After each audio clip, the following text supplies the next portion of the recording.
მასაი ლომის მკვლელს ნიშნავს. ყველაზე ძნელი ის არის, რომ წოლიარე ლომის მოკლა არ შეიძლება. ნამდვილი მასაი რომ გამختارიყავ კამარა შეკრული ლომისათვის უნდა მეძგერებინა შუბი. გურამ დოჩანაშვილი, სამოსელი პირველი.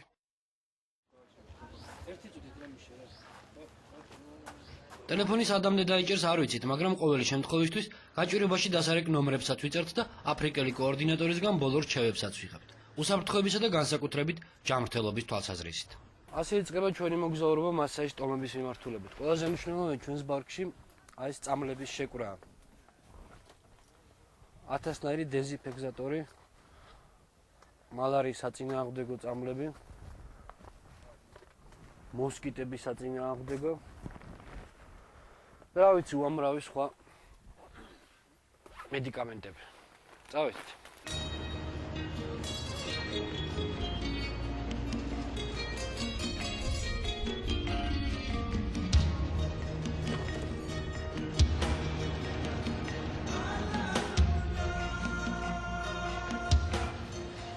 ნაირობიდან მასაების სოფელ მაჰიმოტომდე სულ რაღაც 500 კილომეტრია. თუმცა აფრიკული პეიზაჟები გზაში ისეთი მრავალფეროვანია, რომ არც გრძელი გზა გაწუხებს და არც უბრალოდ უგზოობა. პირველი დასკვნა გზაშივე გამოვიტანეთ. აფრიკელებს ვირი კახელებზე სამჯერ მეტად უყვართ. როგორც კი დედაქალაქს გაცდებით, ქოხში გახსნილი გზისპირა სასტუმრო, ხედის ხათრით მოწყობილი სახელდახელო საპირფარეშო და საპირფარეშოს ხათრით გახსნილი მაღაზია გზაზე ჩვეულებრივი ამბავია.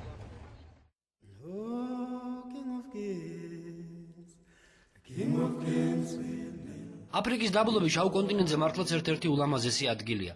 კენიას ყოველწლიურად 10,000-ობით ტურისტი სტუმრობს, თუმცა შესაბამისი ინფრასტრუქტურა არ არსებობს და ვინც როგორ ახერხებს ტურისტებით, ისე ხეირობს. ჩვენი გამყოლის პოლის მსგავსად ხილის გამყიდველის კიკუიას ტომიდან აღმოჩნდა. მშობლიურ მიწაზე მოყვანილ ხილს ერთხმად გვიქებენ.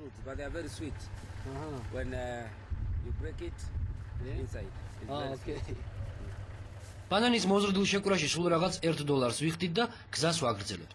შტაბ-ეჭილებას თანათან უგზოობაში ჯაღჯაღი ანელებს და მანძილი მასაების სამფლობელომდე უსაშუალოდ იძენება. პოლს დაღლა ემჩნევა, არა და გამყოლი მასაებში უფრო გჭირდება. 7 საათიანი დამღრელი მგზავრობისა საჭესთან ერთმანეთს ვინაცვლებთ. აფრიკის სავანეში სავალი წინ კიდევ 3 საათის გზა გვაქვს. Hakuna Matata, bro? Go! Yalla, go.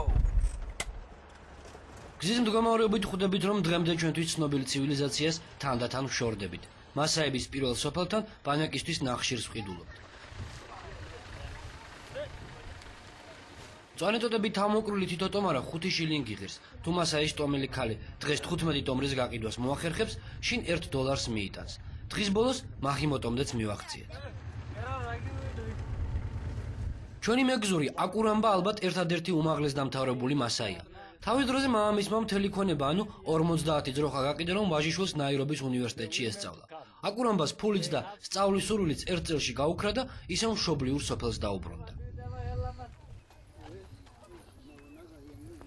სოფელს ანუ მასაურად მანიატა საკმაოდ თავისებური გაგება აქვს. ჩვენ რომ სოფელი გვეგონა, ერთი კაცის ოჯახი აღმოჩნდა.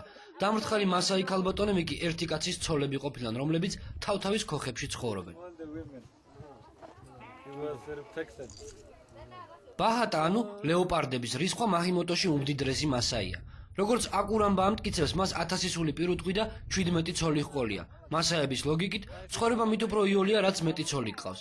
ერთს ფიჩხი მოაქვს, მეორე ბავშვებს უვლის, მესამე საქონელს, მეოთხე კი სახლის სახურავს აწესრიგებს. მრავალცოლიანობისთვის ერთადერთი პირობა არსებობს. რამდენი ცოლიც გყავს, იმდენი სახლი უნდა გქონდეს. კაცებმა გამოსავალი აქაც მოძებნეს. მასეებში სახლს ქალი აშენებს. საშენი მასალა ბევრია, მას ძროხის ნაკილისა და შარდისგან ზელენ. ამ ხელობას მასაი ქალები ბავშვობიდან სწავლებენ, რადგან თუ ეს არ იციან, ვერასოდეს გათხოვდებიან.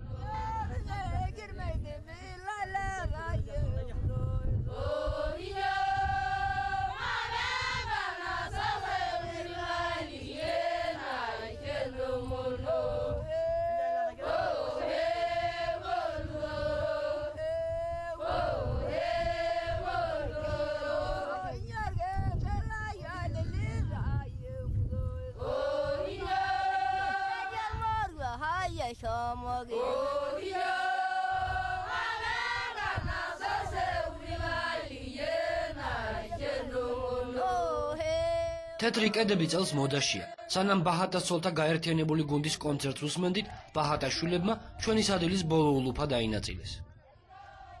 როგორც ძველი მასაები ამბობდნენ, ბუზით მაინც სულ სხვა. ის გადაგვრჩენოდა მასაურ ლანჩზე დავთანხმებულიყავით. პირუტყვს ღვთის ერთადერთ წყალობად მიიჩნევენ და საკლავზე დაპატიჟება მასაებში დიდი პატივია. ამოთხილ ორმოში დანთებულ ცეცხლზე გაურკვეველი ფერისა და ფორმის მასათუხთუხებს. მოშორებით კი ცხვარს ატყავებენ.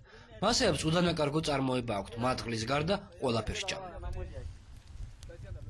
როგორც ნაირობელმა კოორდინატორმა დაგვარიგა, მასაების გულის მოსაგება თუ არის არაფერზე უნდა გვეთქვა და არც ცივილიზებულობა გამოგვეჩინა. საეჭვო წარმოშობის ნაწლავებიც ჩვენი ხელით დავჭერით და ჩვენივე ხელით შევწვით. უფრო სწორედ შევტრუსეთ. კაცმა რიცის რას ავჭამე? რაის.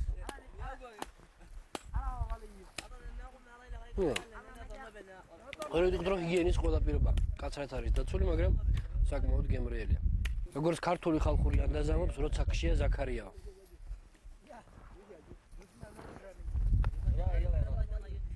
ალბათ ჟურნალისტის მოწამვლის შემთხვევაში მარტო დარჩენის შეეშინდა. ოპერატორმა კამერა მიატოვა და სუფრა შემუერთდა. უმიხორცის გემომ ხტუნის დაუოკებელი სურვილი გაგვიჩინა.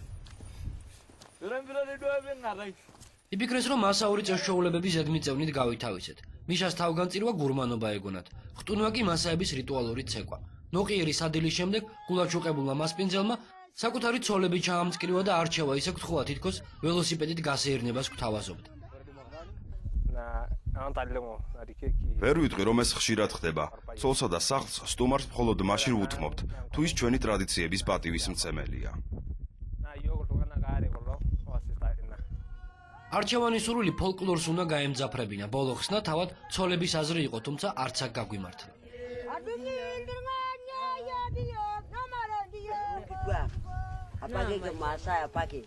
ჩვენი ქმრის სურვილი მთავარია. მან უკეთ იცის რა უნდა უყოს ცოლსაც, შვილებსაც და საქონელსაც.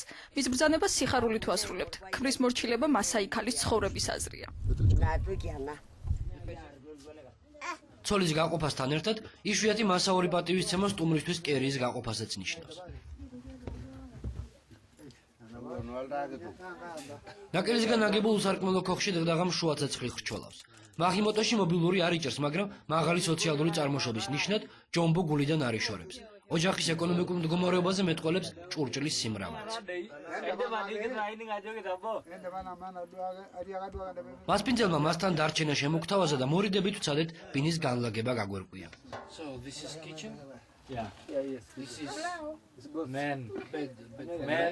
აღმოჩნდა, რომ საძინებელსა და სამზარეულო ოთახებს შორის ვიჯექი. უკეთეს შემთხვევაში დაძინება ჯომბოს მიერ დიდსულ უნდა დათმობილ ცოლთან მოგვიწევდა, უარეში კი თვითონ ჯომბოსთან. დღის ბოლოს მაჰიმოტოს მთამდეც მივახციეთ. დაღამებამდე დაბანაკება უნდა მოასწრო, თორემ მასაების ზეგანი ლეოპარდების საყვარელი სათარეშო ადგილია. ასე დავსახლით მასაების სოფელში. კაროს ქვისგან აშენებულ ზღუდეში ვშლით. რახან ჯომბოს ცოლებს და ქოხს გადაგვარჩინეს, დაძმობილებული მასაები თბილისიდან წაღებული ეკოფუდის მაწონზე დავპატიჟეთ. მასაების ძირითადი საქმიანობა მესაქონლეობაა, მაგრამ რძისგან არაფერს ამზადებენ. ალბათ ამიტომაც პროდუქტს ჯერ ეჭვის თვალით უყურებდნენ, შემდეგ კი ისეთი სიამოვნები დაეწაფნენ, თითქოს მთელი ცხოვრება მაწონს ჭამდნენ.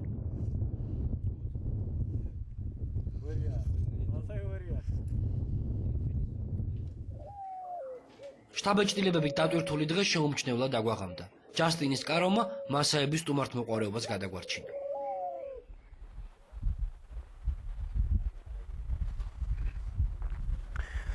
ჩვენ ისევ აფრიკაში ვართ. ეხლა დილის 7 საათი და წინ ძალიან ბევრი საინტერესო რამ გველის. Beautiful rain, don't disturb me, beautiful rain. Oh, come, never come, oh, come, never come, oh, come to me, beautiful rain.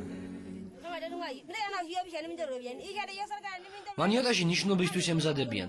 კაიტას მეუღლე 3 თვის წინ ლეოპარდმა იმსხვერპლა და ახლა ცოლად მეუღლის ძმას მიყვება. ასეთია მასაების ტრადიცია.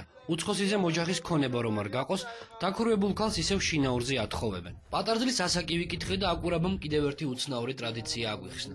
თურმე მასაებში ქალს ასაკს არ ეკითხებიან. ასეთი რამ უბრალოდ არ არსებობს.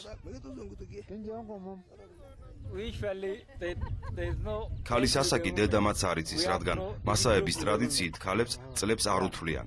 მასაი ქალი უბრალოდ ქალია, არც მეტი, არც ნაკლები. შვილი დედას მზითევში მიყვება და ნიშნობისთვის მასაც საგანგებოდ ამზადებენ. ფეხბედნიერი რომ იყოს, პატარძალს მამა ფეხებში ბალახს უბნევს. ბარაქიანებისთვის კი პირში დაგუბებულ ღვინოს მკერდზე ასხურებს.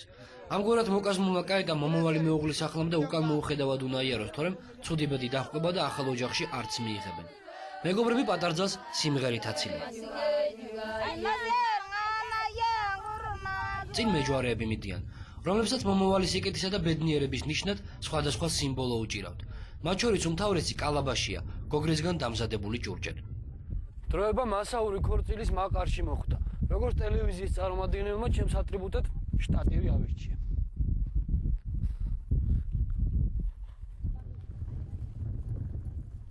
ახალ ოჯახში პატარძალი კოლეგა ცოლმა შეიყვანა და საწოლზე ადგილიც თავად მიუჩინა. მეფე დედოფალს ხელი აღარ შეუშალეთ და ყურამბას დაპირება გავახსენეთ. მასაებმა ჯოხების ხახუნი ცეცხლის დანთების უძველესი ტრადიცია უნდა გვიჩვენა. ეს არც ისე იოლი აღმოჩნდა.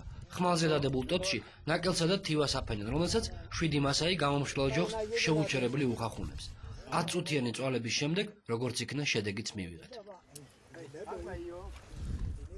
ასიანთებენ ცეცხლს მასაები. ეს კი მასაური ღვინოა.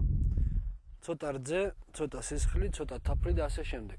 These are the 2 sticks we used to make the fire. ცხოვრებაში შეიძლება გამოგოდეს, რა იცი რა ხდება. რავი, გამრავლდით მეტი კი როგორ უთხრა კაცო, თითო ცოლთან საშუალოდ 10-12 შვილი ყავს. კარგად იყავით, მაგრად იყავით. მასაებს ბავშვებთანაც საგანგებო დამოკიდებულება აქვთ. მოზრდილი გოგონები როგორც წესი უმცროს და-ძმაზე ზრუნავენ და სანამ პატარა ფეხსა იდგამს, ზურგით დაატარებენ. პატარებმა ჯეოსელზე არაფერი იცოდნენ და ტექნიკას ვერაფერი გაუგეს, თუმცა საერთო ენა მაინც გამოვნახეთ.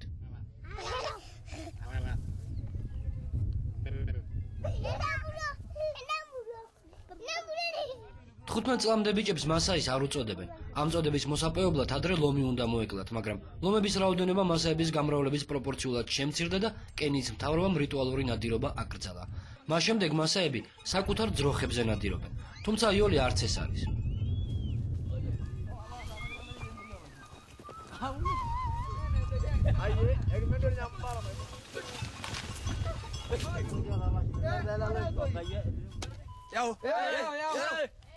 რძეში არეული საქონლის სისხლი მასაების მთავარი საკვებია. მიაჩნიათ, რომ ასეთი დიეტა მეომარს ძალას მატებს. სისხლს არტერიიდან, შვილდისძრის მეშვეობით იღებენ, ჭრილობას კი ნაკელში აზელილი მიწით ფარავენ. ერთი შეხედვით მასაების ცხოვრება არც თუ სახარბიელოა. სამაგიეროდ სრულ სამოქალაქო ბედნიერებაში ცხოვრობენ. დამატებით მოსაკრებელზე არ ჯარობენ, რადგან ვაღიმოტოში ისტორიული უბნები არ არის. არც გაზი გაუძვირდება და არც ელექტროენერგია, რადგან ასეთი რამ უბრალოდ არ იციან. რაც თავარი არ აქვთ ტელევიზორი და ვერც ხელისუფლების შეგონებას ისმენენ გადმონაშთების ჩარეცხვაზე, რადგან არც ხელისუფლება ჰყავთ და არც ინტელიგენცია. მოკლედ სრული სამოქალაქო ბედნიერებისთვის ან ძალიან ევროპულად უნდა ვიცხოვროთ, ან ძალიან აფრიკულად. როგორც ჩანს, საქართველოს ჯერ კიდევ არჩევანის გვარზე.